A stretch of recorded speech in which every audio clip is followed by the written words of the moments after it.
മറ്റൊരു pre market റിപ്പോർട്ടിലേക്ക് എല്ലാവർക്കും സ്വാഗതം. കുറച്ച് അർജൻസി കാരണം 1-2 ദിവസം വീഡിയോ പോസ്റ്റ് ചെയ്യാൻ പറ്റിയില്ല. അടുത്ത 2 ദിവസത്തേക്ക് പോസ്റ്റ് ചെയ്യാനുള്ള സാധ്യതയും ഇല്ല. നെക്സ്റ്റ് ഫ്രൈഡേ മുതലായിരിക്കും നമുക്ക് തിരിച്ച് സ്റ്റാർട്ട് ചെയ്യുക. വളരെ അർജൻറ്റായിട്ടുള്ള കുറച്ച് കാര്യങ്ങൾ കാരണം അവൈലബിൾ അല്ല. അതുകൊണ്ടാണ് നമ്മുടെ ഗ്രൂപ്പിനുള്ളിൽ ഞാൻ personal datas analysis datas completely share ചെയ്യുന്നുണ്ടാവും. നിങ്ങൾ ഈ ഒരു വീഡിയോ ഈ ഒരു പ്രീ മാർക്കറ്റ് അനാലിസിസ് ഡെയിലി കാണുന്ന ഒരു വ്യക്തിയാണെന്നുണ്ടെങ്കിൽ അവിടെ കാര്യമായിട്ട് തന്നെ അതിൻ്റെ കംപ്ലീറ്റ് ഡേറ്റ ഞാൻ അവിടെ ഷെയർ ചെയ്യുന്നുണ്ടാവും. അത് നിങ്ങൾക്ക് യൂസ്ഫുൾ ആയിരിക്കും. ഓക്കെ, അപ്പോൾ ഇന്നത്തെ പ്രീ മാർക്കറ്റ് റിപ്പോർട്ടിലേക്ക് വന്നു കഴിഞ്ഞാൽ മാർക്കറ്റിൽ അതിഭീകരമായിട്ടുള്ളൊരു സെൽ ഓഫിന് ശേഷം മാർക്കറ്റ് ഒരു സപ്പോർട്ടിൻ്റെ തൊട്ടടുത്ത് നിൽക്കുകയാണ്. അതിൽ പറയാനുള്ളതെന്ന് പറഞ്ഞു കഴിഞ്ഞാൽ ഈ വീഴ്ചയ്ക്ക് കാരണമായിട്ടുള്ള ഡേറ്റ ഇന്നും വാലിഡായിട്ട് തന്നെ നിൽക്കുന്നുണ്ട്.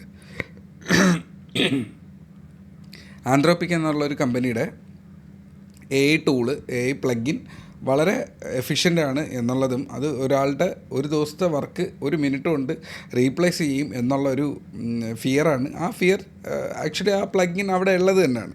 സോ അവിടെ ജോലിക്ക് പ്രശ്നങ്ങൾ ഉണ്ട് എന്നുള്ളത് തന്നെയാണ് അവിടുത്തെ റീസൺ. അത് വാലിഡായിട്ടുള്ളൊരു തിങ്ങാണ്. സോ അതിന് ഇനി മാറ്റാൻ പറ്റത്തില്ല. സോ അതുമായിട്ട് അഡ്ജസ്റ്റ് ചെയ്ത് പോവുക. അതിനനുസരിച്ചിട്ടുള്ള ഫോള് മാർക്കറ്റിനകത്ത് വരുന്നുണ്ട് എന്നുള്ളത് തന്നെയാണ്. അപ്പോൾ നമ്മുടെ സ്റ്റോക്സും അത്യാവശ്യം നന്നായിട്ട് വിടുന്നിട്ടുണ്ട്. അപ്പോൾ അതൊരു ന്യൂ ലെവലായിട്ട് സെറ്റ് ചെയ്യുക എന്നുള്ളതാണ് എൻ്റെ പേഴ്സണൽ അഭിപ്രായം എന്ന് പറയുന്നത്. മാർക്കറ്റ് തിരിച്ച് ആ ഒരു ലെവലിലേക്ക് ബൗൺസ് ചെയ്യുമോ എന്ന് ചോദിച്ചു കഴിഞ്ഞാൽ ആ പ്യുവർ ടോപ്പ് ചിലപ്പോൾ ഹിറ്റ് ചെയ്തില്ലായിരിക്കാം. ഇനി ആ സ്റ്റോക്ക് അവിടെ ഹിറ്റ് ചെയ്യത്തില്ലായിരിക്കാം. അപ്പോൾ അതിനെക്കുറിച്ച് ആലോചിക്കേണ്ട ആവശ്യമില്ല. നമ്മൾ ഇപ്പോൾ താഴേക്ക് വീഴുന്നപ്പോൾ എൻ്റെ കയ്യിൽ കുറച്ച് TCS ഉണ്ടായിരുന്നു. TCS ഒരു 4% പ്രോഫിറ്റിൽ നിന്നിട്ട് അത് താഴേക്ക് വന്ന് ബൈയിങ് പ്രൈസിലെത്തിയപ്പോൾ അവിടെ SL വെക്കേണ്ടി വന്നു. മാർക്കറ്റ് വീഴും എന്നുള്ളൊരു കൺഫർമേഷൻ വന്നപ്പോഴേക്കും അതിനെ ഒഴിവാക്കേണ്ടി വന്നു. അന്ന് ഞാൻ SL എടുക്കുന്ന സമയത്ത് അതിനുശേഷം വീണ്ടും ആ സ്റ്റോക്ക് 1.5% ഡൗൺ ചെയ്ത് അന്നത്തെ ദിവസം 5.5% ആ സ്റ്റോക്ക് താഴേക്ക് ഫോൾ ചെയ്തത്. സോ ആ SL വെച്ചില്ലായിരുന്നു എന്നുണ്ടെങ്കിൽ തിരിച്ച് വീണ്ടും ആ സ്റ്റോക്ക് ഓൾമോസ്റ്റ് ഒരു 5-6% കൂടെ ഡൗണ് പോയി. ഇന്നും ഞാനത് ഹോൾഡ് ചെയ്യേണ്ടി വന്നേനെ. അപ്പോൾ എത്ര നല്ല സ്റ്റോക്കാണെങ്കിലും അതിന് വീഴ്ചയ്ക്ക് വാലിഡ് ആയിട്ടുള്ള റീസൺ ഉണ്ടെങ്കിൽ അത് ഒഴിവാക്കുക എന്നുള്ളത് മാത്രമേ അവിടെ ഉള്ളൂ. സോ അതുപോലെ തന്നെയാണ് ഇന്നത്തെ മാർക്കറ്റ് സിറ്റുവേഷനിലേക്ക് നമ്മൾ തിരിച്ചു വന്നു കഴിഞ്ഞാൽ മാർക്കറ്റിൻ്റെ ഒരു പാറ്റേൺ നിങ്ങൾക്ക് ഇതിൽ നിന്ന് കണ്ടാൽ മനസ്സിലാവും. മാർക്കറ്റ് ഒരു അപ് ട്രെൻഡിങ് ചാനലിൽ പോയിരിക്കുമായിരുന്നു. ഒരു വലിയൊരു ഫോളിലേക്ക് അത് വീഴുന്നതിന് ശേഷം അത് ഞാൻ പറയുന്നത് 2026 ആ ഒരു മന്ത് ഫുള്ള് ഇങ്ങനെ തന്നെയായിരുന്നു. മാർക്കറ്റ് ബഡ്ജറ്റിന് മുന്നേ വീഴുന്നതാണ്. അതിനുശേഷം തിരിച്ച് കയറി വന്നപ്പോഴാണ് ഈ ഒരു ആൻഡ്രോപ്പിക്കിൻ്റെ ഒരു വീഴ്ച. ഈ ഒരു വീഴ്ച ഇപ്പോൾ ഇത് എന്നെ സംബന്ധിച്ചിടത്തോളം ഇതൊരു ഹെഡ് ആൻഡ് ഷോൾഡറിനുള്ള ഒരു പാറ്റേൺ. മാർക്കറ്റ് എവിടെയാണോ സൈഡ് വേസ് എടുക്കേണ്ട ഏരിയ, ദാറ്റ് മീൻസ് ഈ ഒരു ഏരിയയാണ് മാർക്കറ്റിൻ്റെ സൈഡ് വേസ് ഏരിയ എന്ന് പറയുക. ഓക്കെ,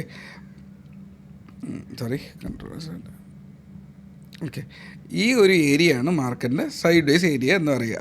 ഓക്കെ, ഇതിന് താഴേക്കൊന്ന് പോയിരുന്നു. ഇത് അടുത്ത് മുകളിലേക്ക് കയറി വന്നു. ഇതിൻ്റെ ഹൈ ഹിറ്റ് ചെയ്തു. ഇവിടെ ഹൈ ഹിറ്റ് ചെയ്തു. തിരിച്ച് വീണ്ടും ഇതിൻ്റെ സപ്പോർട്ട് ഹിറ്റ് ചെയ്തു. തിരിച്ച് വീണ്ടും ഇങ്ങനെ വന്നു.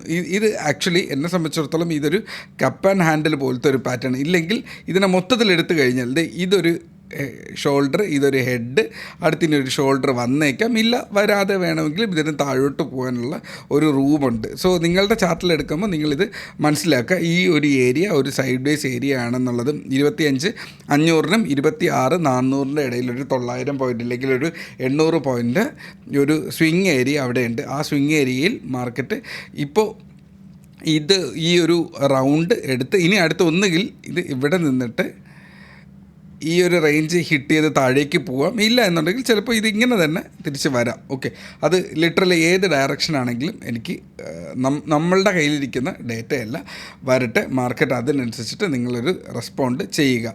സോ ഇതെന്തായാലും ഒരു കപ്പായിട്ട് ഞാനിവിടെ തൽക്കാലം എടുക്കുന്നു, ഇല്ലെങ്കിൽ ഒരു ഹെഡായിട്ട് എടുക്കുന്നു. ഇനി ഇതിനൊരു ഫർദർ പാറ്റേൺ വന്നേക്കാം. അപ്പോൾ ഇപ്പോൾ സ്റ്റാർട്ട് ചെയ്യുന്നതെന്ന് പറഞ്ഞാൽ മാർക്കറ്റ് ഒരു വീക്കായിട്ടുള്ള ഏരിയ തന്നെയാണ് നിൽക്കുന്നത്. സോ ഞാൻ എക്സ്പെക്റ്റ് ചെയ്യുന്നത് ഈ ഒരു റെസിസ്റ്റൻസ് ഏരിയയിൽ മാർക്കറ്റ് ഓപ്പൺ ചെയ്യാനോ ഇല്ലെങ്കിൽ ഈ ഒരു സപ്പോർട്ട് ഏരിയയിൽ ഓപ്പൺ ചെയ്യുകയോ ചെയ്തിട്ട് 25,200 ഓപ്പൺ ചെയ്യുന്ന ഇത്രയും താഴെ വരത്തില്ല. ഈ ഒരു ഏരിയയിൽ ഓപ്പൺ ചെയ്തിട്ട് ഒന്നുകിൽ ഇത് താഴെ വന്ന് ഇത് റീടെസ്റ്റ് ചെയ്തേക്കാം. ഈ ഒരു 25,240 ഇതാണ് ഇതിൻ്റെ സോളിഡ് സപ്പോർട്ട്. 25,240. സോ ഈ ഒരു ഏരിയയാണ് ഇതിൻ്റെ സോളിഡ് സപ്പോർട്ട് എന്ന് പറയുന്നത്. സോ ഇവിടേക്ക് വന്ന് പോവാം. ഈ ഒരു ഏരിയ കാണുന്നതെന്ന് വിശ്വസിക്കുന്നു. ഇതിൻ്റെ താഴെ ഒരിക്കൽ പോയി അപ്പോഴേക്കും ഇത് തിരിച്ച് വന്നിട്ടുണ്ടായിരുന്നു. സോ ഇവിടെയൊക്കെയാണ് ഇതിൻ്റെ സപ്പോർട്ട് ഏരിയ എന്ന് പറയുന്നത്. സോ അവിടെ വർക്ക് ചെയ്യാനുള്ള സാധ്യത ഉണ്ട്. സോ ഈ വീക്ക്നെസ് അക്സെപ്റ്റ് ചെയ്യുക, എന്നിട്ട് അതിൻ്റെ കൂടെ തന്നെ ട്രേഡ് ചെയ്യുക, ഇല്ലെങ്കിൽ ഇൻവെസ്റ്റ് ചെയ്യണം എന്നില്ല. ഇൻവെസ്റ്റ് ചെയ്യുന്ന ഒരു മാർക്കറ്റ് അല്ല ഇപ്പോൾ കറണ്ട് മാർക്കറ്റ്. ഓക്കെ, ഇതാണ് നിഫ്റ്റിയുടെ അനാലിസിസ് എന്ന് പറയുന്നത്. വീക്ക് തന്നെയാണ്, സപ്പോർട്ട് എടുക്കാൻ പറ്റിയ ഒരു ഏരിയയിലാണ് നിൽക്കുന്നത്. ഒരു അപ് ട്രെൻഡിൻ്റെ ഒരു ബോട്ടത്തിലാണ് നിൽക്കുന്നത്. 25,390 റേഞ്ചിലൊക്കെ, 380 റേഞ്ചിലൊക്കെയാണ് നിൽക്കുന്നത്. എന്നാലും ഇതിൻ്റെ അടുത്ത സപ്പോർട്ട് കാണിക്കുക 240 25,000 അതിൻ്റെ സപ്പോർട്ട് കാണിക്കുന്നത്. സോ ഈ രണ്ട് ലൈനും നിങ്ങൾ മാർക്ക് ചെയ്ത് വയ്ക്കുക. മേളിലേക്കാണ് എന്നുണ്ടെങ്കിൽ ഈ ഒരു ഏരിയ 520 റേഞ്ച്, 25,520, അതിന് മേളിൽ 660 റേഞ്ച് നമുക്കവിടെ വാച്ച് ചെയ്യുക എന്നുള്ളതാണ്. സോ ഇത്രയാണ് നിഫ്റ്റിയുടെ അനാലിസിസ് എന്ന് പറയുക. അടുത്ത് ക്രൂഡ് ഓയിലിൻ്റെ അനാലിസിസിൽ വന്നു കഴിഞ്ഞാൽ ക്രൂഡ് ഓയിലും സെയിം ഒരു സപ്പോർട്ടിൻ്റെ ഏരിയയിൽ വന്നിട്ടുണ്ട്. ഇതൊരു സപ്പോർട്ട് ഏരിയയാണ്. മാർക്കറ്റ് ഇതിൻ്റെ താഴെ പോയി ഈ ഒരു ഡബിൾ ബോട്ടം വച്ചിരിക്കുകയാണ്. ഒന്നുകിൽ ഇതിൻ്റെ ഹൈ ഒന്ന് ബ്രേക്ക് ചെയ്ത് കിട്ടിയാൽ ഇത് ഈ ഒരു റേഞ്ചിലേക്ക് ഒന്ന്, ഇത് ഈ ഒരു ഏരിയയിലേക്ക്, രണ്ടാമത് ഈ ഒരു ഏരിയയിലേക്ക്. സോ മേളിലേക്ക് ഇതാണ് ഇതിൻ്റെ 3 ലെവൽസ് ഓഫ് ട്രേഡ്. ഇതിൻ്റെ ലോ ബ്രേക്ക് ചെയ്യപ്പെട്ട് കഴിഞ്ഞാൽ അടുത്ത ലെവലായിട്ടുള്ള 5,600 താഴേക്ക് അത് വീഴും. 5,540 റേഞ്ചിലോ ഇല്ലെങ്കിൽ 5,524 റേഞ്ചിലേക്കോ ക്രൂഡ് ഓയിൽ വീഴാനുള്ള സാധ്യതയുണ്ട്. സോ ഈ ഒരു ഏരിയ ഞാൻ എക്സ്പെക്റ്റ് ചെയ്യുന്നത് മേളിലേക്ക് തന്നെയാണ് സ്ലൈറ്റ്ലി. ഓക്കെ, നാച്ചുറൽ ഗ്യാസ് ഒരു പക്ക സൈഡ് വേസ് ഒരു ഏരിയയിൽ കൂടെ കടന്നു പൊയ്ക്കൊണ്ടിരിക്കുകയാണ്. ഈ ഒരു ഏരിയ എന്ന് പറയുന്നത് നാച്ചുറൽ ഗ്യാസിന് ഒരു സപ്പോർട്ട് ഏരിയ ആണല്ലേ. സോ ഈ ഒരു സപ്പോർട്ട് ഏരിയയിലാണ് സ്റ്റിൽ നിൽക്കുന്നത്. സോ ഈ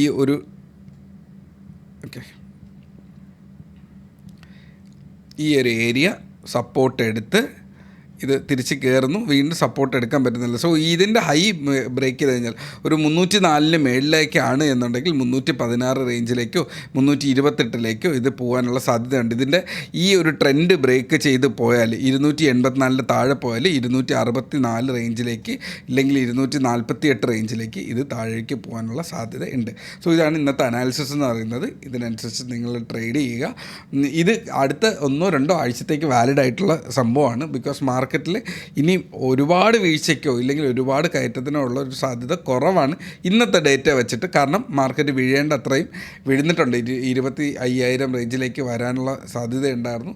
പക്ഷേ ഇനി എന്താണ് സംഭവിക്കുക എന്നുള്ളത് ഓരോ ദിവസവും സ്റ്റോക്ക് മൂവ് ചെയ്യുന്നത് ഇല്ലെങ്കിൽ ഇൻഡെക്സ് മൂവ് ചെയ്യുന്നതിനനുസരിച്ചിട്ട് ഡിസിഷൻ എടുക്കുക. So trade safe, take care, by.